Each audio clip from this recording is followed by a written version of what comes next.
The past is a place that I live in often. I'm not a hoarder, but I definitely hoard time. My hard drive is full of every picture and video you could possibly imagine of my friends and my family, all organized by folder, just in case that one moment comes up where they ask for the one specific picture and I can find it instantly.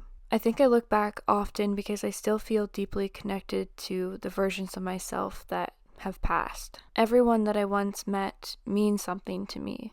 I never truly cut ties because I know that nothing is black and white. So when I look back on memories, I still feel myself in those places. The girl who thought she knew it all in middle school, and then in high school, and then post-grad. Every phase that big milestones occurred, I still feel like exists inside of me. Like, as much as I sit here today knowing that there's ways I've immensely grown, and in some sense, I'm totally different than who I was last year, I don't feel separated from her. So I can't help but look back. And maybe I do it for validation in areas of my life, but more so just to make sense of things. I always want to understand why something happened. I don't necessarily need facts or science, just reasoning. So everything that I feel like never concluded, I often look back on to try to make sense of it. I search for the missing puzzle piece.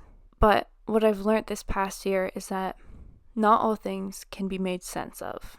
And I've struggled to let go of this idea because I've made so much of my personality about providing peace to myself and the people around me because I could give them some type of reason for something happening that made it easier to get through. So in the most confusing words, I have no reason for there not to be a reason for everything. Yet, somehow, I have to find a way to let go of it. There's a lyric to an Eagles song that has always meant so much to me. He sings, "Why do we give up our hearts to the past? Why must we move on so fast?" It's from Pretty Maids All in a Row, and it's one of my favorite Eagles songs of all time. And I always assumed that I knew what he was saying, until I read it out loud and then wrote it down for the script, and I realized that there's an "and" between the lyrics, which changes the entire context for me. I realized it's not a statement, nor is it one question, but rather two. Why do we give up our hearts to the past? And why must we move on so fast? I was so busy romanticizing the past that I attached myself to one part of the lyric, and I neglected the whole other part of it. Why must we give up our hearts to the past? And when I read it out loud to myself, I realized that we can almost interpret it as a dialogue between two people who feel differently about how we should look back on the past and treat it in some sense or another. So as we enter into today's episode, I want you to think about which one you are. Are you the one asking why we must feel so deeply for the past at all? Or are you like me, asking why we must ever let go of the past? Because both of us are wrong.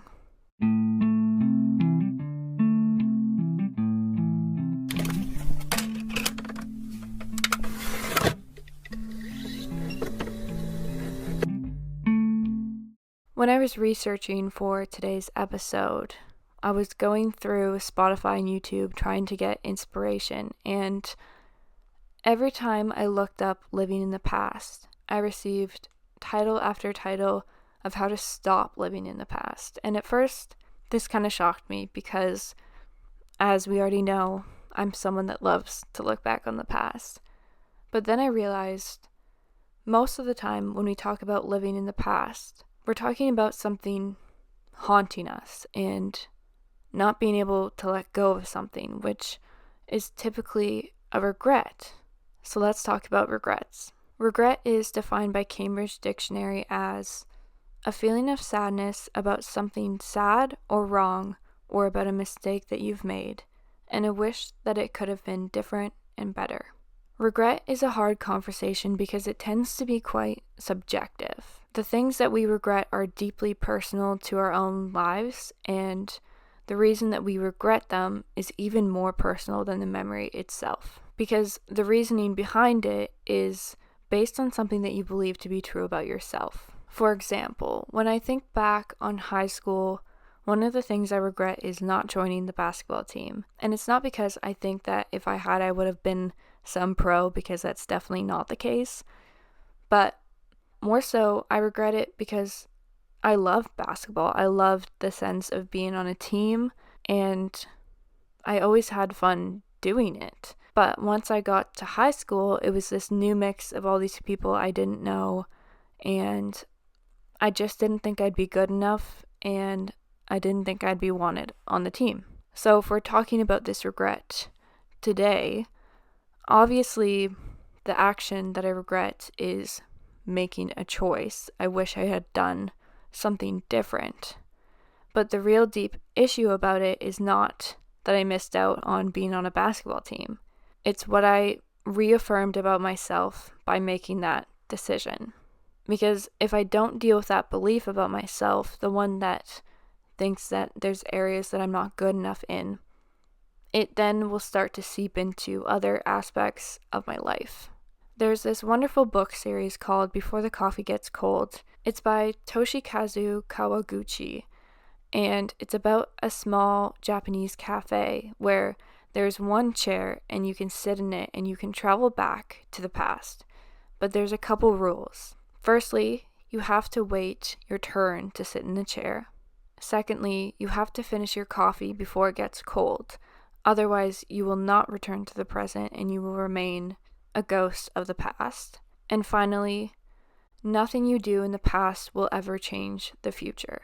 So, in the book, quite a lot of the characters that come into the cafe basically just hear these rules and then they don't see the point in going back. Because if they can't change it, why would they go back? But to me, it's more and more interesting the more you think about it. Because the people that choose to go back to the past don't choose to do that to change the outcome or trajectory of their life. They do it just to change how they feel about their lives. They go back to apologize. They go back to forgive, to ask one more question, and all they receive in return is perspective, which just goes to show how much the right perspective can really change your life. And I just could not recommend the book anymore. There's 4 short stories in each book, and the more you read, the more they slightly intertwine to each other, and it's just fantastic, and the author did such a wonderful job, and they're some of my favorite books ever. But I wanted to mention it here today because I feel like when we're talking about regret, the author does such a marvelous job about highlighting the realistic nature of life. And that's that you don't have to travel back in time to gain new perspective. You can change the way you feel about the past in the present. So how does our memory work? How do we retain some memories and not others? Our brains are not designed to remember every single detail about our lives. I mean, really imagine how jam-packed your brain would be if you could recall what you had for dinner like 5 years ago. It's just not necessary information, so we don't hold on to things that are so familiar and things that are the same that they always have been, which means we tend to remember moments that we're either very present in or that surprise us, which when you think about makes a lot of sense. I mean, something that you respond the most to is going to be something that you remember more because your brain is learning something new in how to handle a situation. So when you experience something that one day will become a strong memory for you, in your brain there's actually a physical change occurring, which is very cool. And this means if we know this, we can kind of be more conscious of making a memory while it's happening. If you want to remember something better, you can try to add something new to it. Because like we said, the brain doesn't really see the point in keeping information if it already knows it. So it's always searching for inconsistencies or new things for it to understand and grab hold of, which honestly makes complete sense to me, because when I think about seeing Inhaler for the first time, it was very memorable. It's like one of my favorite concerts and experiences when I think back on it. And that's for many reasons, but of course, for one, it was the first time I ever saw them, so it was highly anticipated, but also very new and very fun and cool. Second, it was the first concert I went to after COVID. And third, it was my first time being in this venue altogether. So my brain had so many new things to intake and discover, and it just made it out to be something that I hold very dearly to myself. But I've noticed the more I go back to that venue, the less of a shock it is to my system, because I know what to expect. I know what everything looks like. I know how the employees are. I know where the washrooms are. Like, there's nothing new for me to understand. So I've noticed that the jolts of like dopamine in those new experiences now are not as strong as they once were. And they don't create the biggest memories that they once did. So if I was wanting to remember something like this better, I'd probably invite someone out that I'd never been out with before, or I could wear very high heels and just remember that pain for a long time. But recently I fell victim to becoming present in a moment, but already feeling like it's the past. It's as if time passes so fast, it feels like I've already lived the moment that I'm living in.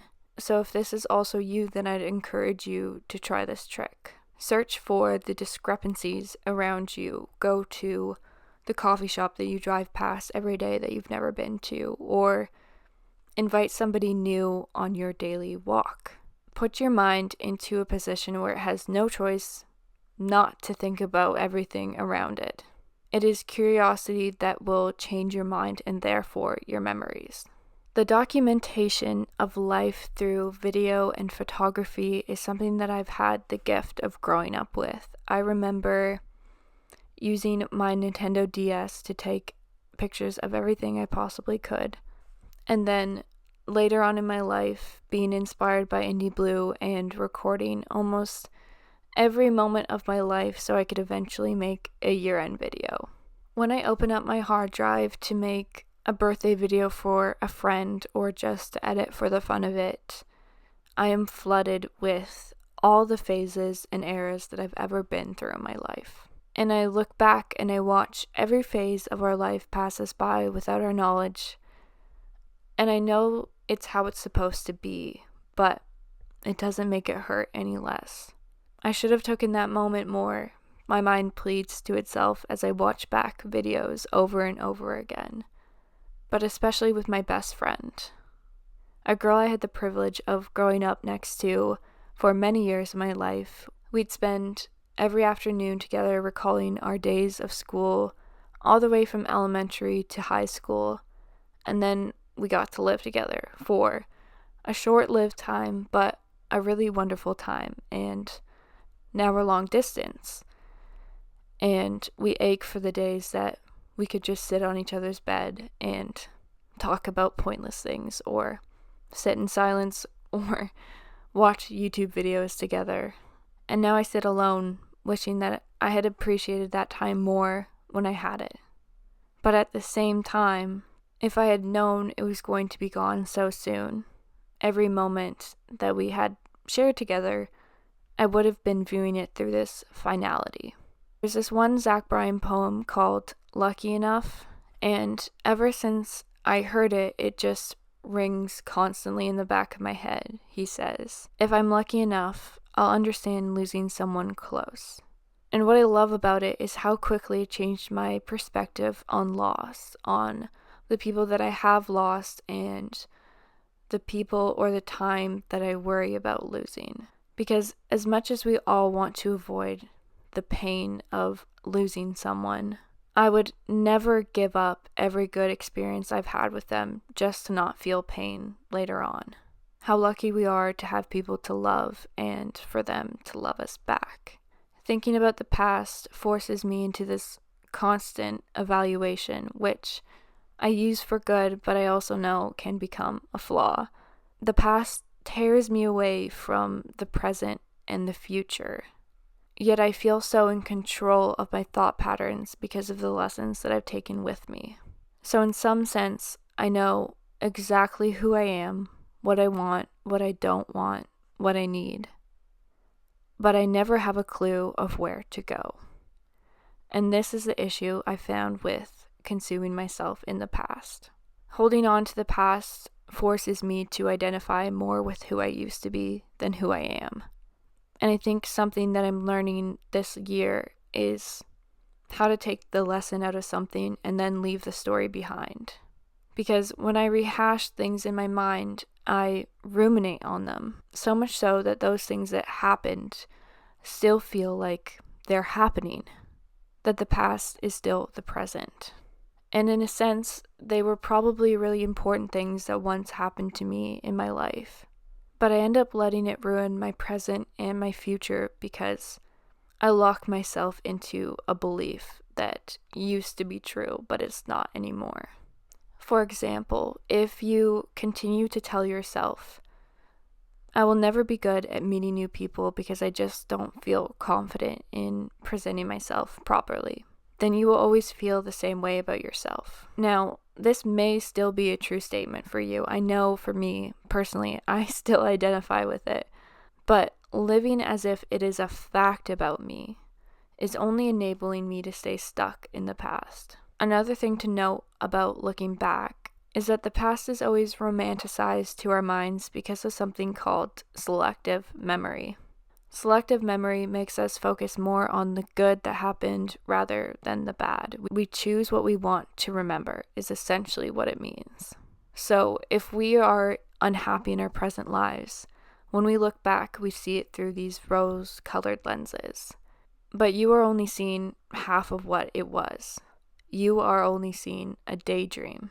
Really quickly, let's go back to that book that I was talking about earlier, Before the Coffee Gets Cold. You see, with the way that my personality is, I attached myself to this beautiful idea of what we can gain from looking back on time, and I romanticized it, just as I did with that Eagles lyric.